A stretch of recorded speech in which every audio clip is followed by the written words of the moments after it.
Sabe, quando a gente olha para uma foto antiga, o que a gente vê? Pessoas, roupas, um momento que ficou congelado no tempo, né? Mas e se eu disser que existe uma história inteira ali, escondida, bem na nossa frente? É exatamente isso que vamos fazer agora. Decodificar uma única foto para revelar uma saga de imigração, identidade e, acima de tudo, de sobrevivência. E aqui está a nossa peça central. São os fundadores da sociedade polonesa lá em Guarapuava, no Paraná. O que a gente vê? Bom, homens com uma cara bem séria, duas crianças, todos numa pose bem formal. À primeira vista, parece só um retrato de grupo qualquer, mas o que será que ele realmente nos diz? E aqui está a grande questão que vai guiar toda a nossa investigação. Uma imagem como essa é só um registro passivo, um espelho do passado? Ou será que é algo muito, mas muito mais complexo?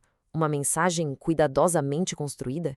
Para a gente conseguir responder essa pergunta, precisamos entender um conceito-chave, o de representação. Pensa assim: uma fotografia não é a verdade absoluta, é uma interpretação, uma versão da realidade, entende?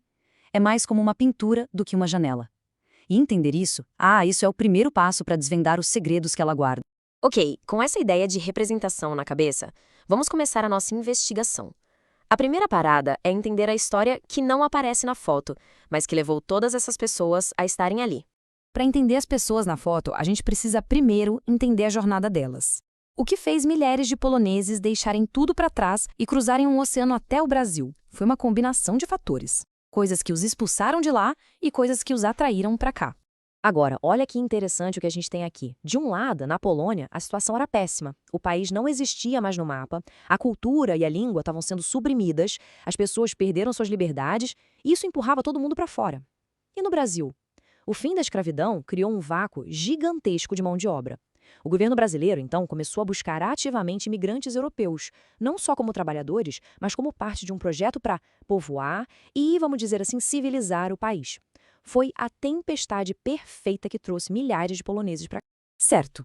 Mas depois de chegarem aqui, esses imigrantes se espalharam por um país enorme, desconhecido. Como é que uma comunidade tão dispersa conseguiu manter os laços, manter a identidade? A resposta, por incrível que pareça, está em um jornal. A Gazeta Polaca no Brasil era basicamente a cola que mantinha essa comunidade unida. E não era só sobre notícias, não.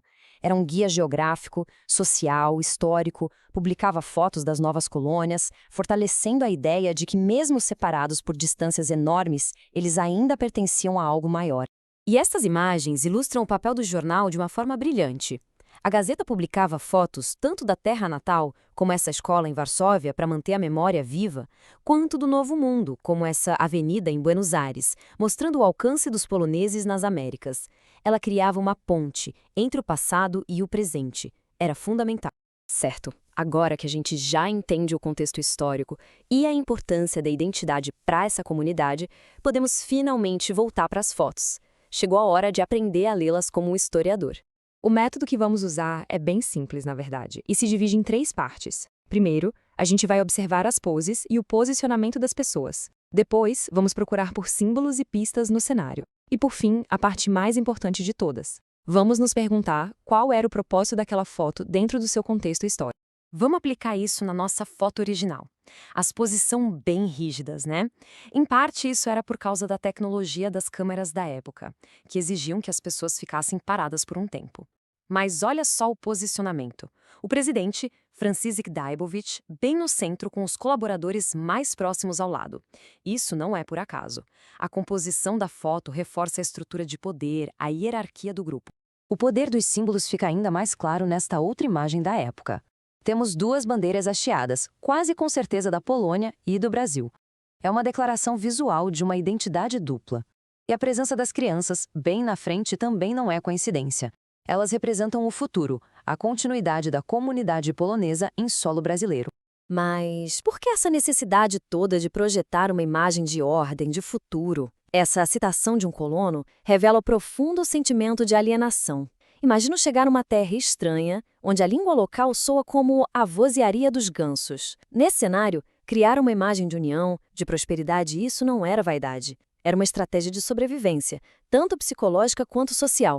Então, quando a gente junta tudo isso, o contexto histórico, a análise das poses, dos símbolos e essa necessidade de sobrevivência cultural, a gente chega a uma forma completamente nova e muito mais poderosa de enxergar essas imagens.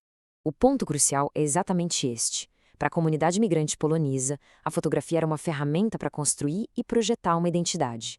Num mundo cheio de incertezas, eles usaram a câmera para se apresentar não como refugiados perdidos, mas como uma comunidade organizada, próspera e que ia durar. Eram mensagens para eles mesmos e para a nova pátria. E o mais legal é que essa é uma habilidade que serve para tudo. Ao olhar para qualquer foto antiga, é só seguir estes 3 passos. Primeiro, observe os detalhes. Depois, questione as escolhas feitas na imagem. Por que isso está aí? E por fim, pesquise o contexto. As histórias que aparecem a partir daí, nossa, são muitas vezes surpreendentes.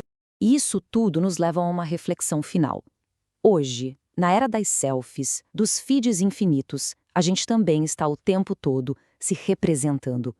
A pergunta que fica é: se um historiador do futuro olhasse para as fotos de hoje, que história, deliberada ou não, elas estariam contando sobre o nosso tempo?